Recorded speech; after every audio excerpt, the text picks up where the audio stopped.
প্রধানমন্ত্রী হইলা লাকুম দিনুকুম ওয়ালিয়া দিনের তরজমা সংসদ লাকুম দিনুকুম ওয়ালিয়া দিন। আর অলিহুরিয়া কইছন লাকুম দিনুকুম ওয়ালিয়া দিনের তরজমা। লাকুম দিনুকুম ওয়ালিয়া দিন কি বেদের কথা? আপকো আমরা দয় তরজমা এখানে করিয়া দেখি। লাকুম দিনুকুম ওয়ালিয়া দিন। লাকুম দিনুকুম ওয়ালিয়া দিন কি বেদের কথা? যার যা ধর্ম তার তার কাছে, যার যার ধর্ম সে পালন করবে, এটা তো বলাই আছে। কিছু হিন্দু মার্কা মুসলমান আমাদের সমাজে বাস করে, এরা তাদেরকে শিখায় কি মার্কা মুসলমান। হিন্দু মার্কা কিছু মুসলমান আমাদের সমাজে বাস করে, এরা গিয়ে এরার দাদারা কয় যে আমরা পুরানো এই কথা আছে। কি কথা? লাকুম দিনুকুম ওয়ালিয়া দিন বলে অর্থ কি? অর্থটা সহ শিখায়, অর্থ কিন্তু এটা ভুল। তারা যে অর্থ শিক্ষা দেয় এটা ভুল। সেটা হইলো তোমাদের জন্য তোমাদের ধর্ম ঠিক আছে, আমাদের জন্য আমাদের ধর্ম ঠিক আছে। আমাদের কোরআন শরীফ আমাদের তাই বলে, কারণ ইসলাম শান্তির ধর্ম, ইসলাম সকল ধর্মের মর্যাদা দেয়। এবং আমাদের কোরআন শরীফে সেই লাকুম দিনুকুম ওয়ালিয়া দিন মানে যার যার ধর্ম সে পালন করবে, যার যার মতবাদ সে প্রকাশ করবে। এটা প্রকৃতপক্ষে ধর্মের নিরপেক্ষতাই আসে। কোরআনের 114 চ্যাপ্টারের একটা চ্যাপ্টারের শেষ কথা তুমি একটা এই চ্যাপ্টারের প্রথম কথাও জানো না, মধ্যের কথাও জানো না, শেষ কথার কোনো অর্থ তুমি বুঝবে না। আপনাদের কেউ কারো জানা থাকলে বলুন তো, এই লাকুম দিনুকুম ওয়ালিয়া দিন যে চ্যাপ্টারের শেষ কথা মানে যে সূরার শেষ আয়াত, এই সূরার প্রথম আয়াতটা কি? কুল ইয়া আইয়ুহাল কাফিরুন। এর অর্থ হলো হে রাসূল করিম সাল্লাল্লাহু আলাইহি ওয়াসাল্লাম, আপনি বলে দিন মূর্তি পূজারীরা খোদাদ্রোহী, মূর্তি পূজারীরা খোদাদ্রোহী। তুমি যদি এই কথা বিশ্বাস করো যে মূর্তি পূজারীরা খোদাদ্রোহী, তাহলে লাকুম দিনুকুম ওয়ালিয়া দিনের অর্থ বোঝা তোমার পক্ষে সম্ভব। আর মূর্তি পূজারীরা খোদাদ্রোহী এইটা যদি তুমি বিশ্বাস করো না, তাহলে শেষ কথার কোনো অর্থ নাই তোমার জন্য। কোরআন শরীফে নাকি ধর্ম নিরপেক্ষতার কথা নাই, সেখানে আমি বলবো যে অবশ্যই আছে। আমাদের নবী করিম সাল্লাল্লাহু আলাইহি ওয়াসাল্লামই বলেছেন যে অন্য ধর্মের প্রতি সহনশীল হতে, তিনি শিক্ষা দিয়েছেন। এই সমাজে এমন পণ্ডিতের অভাব নাই যে সমস্ত পণ্ডিতেরা পক্ষ বিপক্ষ নিরপেক্ষতার দৃষ্টিতে আপোষ মীমাংসার প্রস্তাব করে। এটা মূর্খতা আর অজ্ঞতা ছাড়া কিছু নয়। আপোষ মীমাংসা পক্ষ বিপক্ষ নিরপেক্ষতার দৃষ্টিতে হয় না। মুসলমানদের আপোষ মীমাংসা, ইসলামে আপোষ মীমাংসা শুধু হক বাতিলের দৃষ্টিভঙ্গিতে হয়।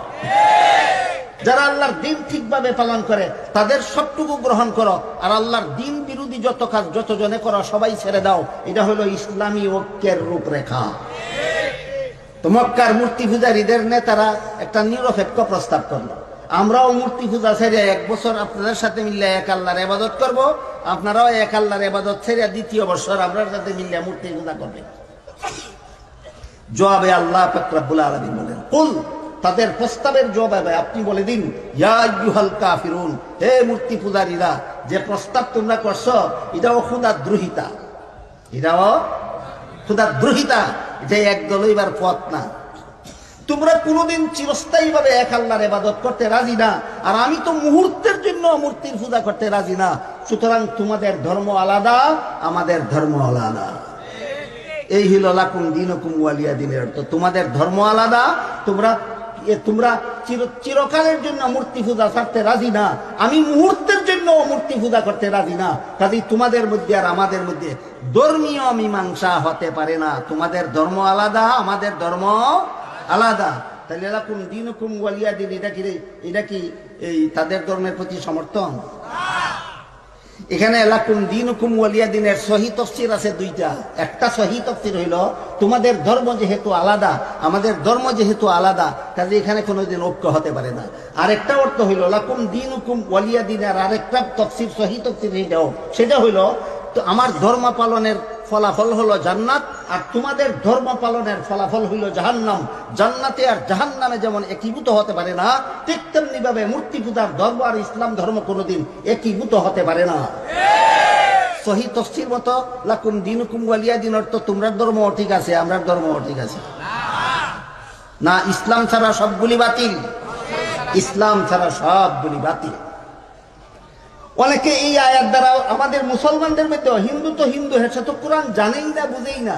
আমাদের বর্তমানে অনেক মুসলমান এমন পাওয়া যায় যারা লাকুম দিনুকুম ওয়ালিয়া দিন এই আয়াত দিয়া দলিল দেয়, আল্লাহই বলছে তাদের জন্য তাদেরটা ঠিক আছে, আমাদের জন্য আমাদেরটা ঠিক আছে, তাদের জন্য তাদের ধর্ম ঠিক আছে। শব্দটা তোমার পকেটে, এই ঠিক আছে শব্দটা তোমার পকেটে, এটা আল্লাহর কথা নয়।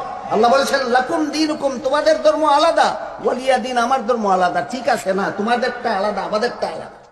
এই যে দেখলা, আসলে প্রধানমন্ত্রীর আমি কোনো দোষিয়ান না, বা প্রধানমন্ত্রীর আমি কিছু হইয়ান না, কেনে হইয়ান না, তাই তো মুফাসসির নাই, মুফাসসির নাই, প্রধানমন্ত্রী মুফাসসির নাই, তান্ডে হইয়া দিছে ও যে একজাত মূল্যায়ন আছেন, ওটা আছেন অত লাকুম দিনুকুম ওয়ালিয়া দিন, ওখান কইল যার ধর্ম যে পালন করবে তার ধর্ম সে পালন করবে, ওখান তাকালি তর্জমা, ওখান তর্জমা হলা।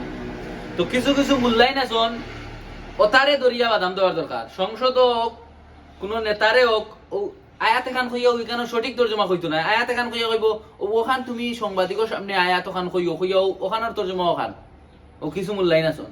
তো প্রধানমন্ত্রী আমি দুষিয়ান না, প্রধানমন্ত্রীরা দেখে শিখাইছে ভুল তর্জমা, ওগুলো যদি পাইতাম তো একটু বগলোর চিবাত হারাই একটা হুঙ্গা দিলাম মানে আমি, বুঝছো নি? কারণ মানুষের মাইন্ড কিলা চিন্তা করক্কা, এই ধরনের কিছু মূল্যায়ন ওদের জাহান্নামও হেও যাইব, লোকে মানুষও নিব।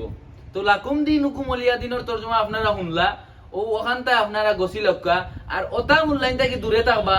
আর প্রধানমন্ত্রীরা হইয়ার বা সংসদ সদস্য, আমরা সম্মানিত যে সমস্ত পার্লামেন্ট সদস্য হল আছেন, বা আমরা মন্ত্রী এমপি হল আছেন, আপনাদেরও হইয়ার আপনারা যদি কোনো মূল্যা ফাইন যে খুঁজ রইবা, এগো হাসারিলোর মূল্যা নি, দাওরা ফাসনি বালা করি জানেনি, আপনারা খালি দাড়ি টুকি দেখিও ওগুর থেকে আয়াতে টুমা লইলা, আর ওখানোর তর্জমা আইয়া সাংবাদিকের সামনে হইলা, আর নাইলে সংসদও হইলা, আর নাইলে দেখলা টিভির চেয়ারও হইয়া 71 টিভিত করলা না ডুবুসু নিউজ অর্থাৎ করলা। এর কারণে আমার অনুরোধ থাকবো আপনারা মেসাব সিনিয়া তর্জমা লইবা, মেসাব সিনিয়া আয়াত শুনবা। ভালো থাকবা, আসসালামু আলাইকুম।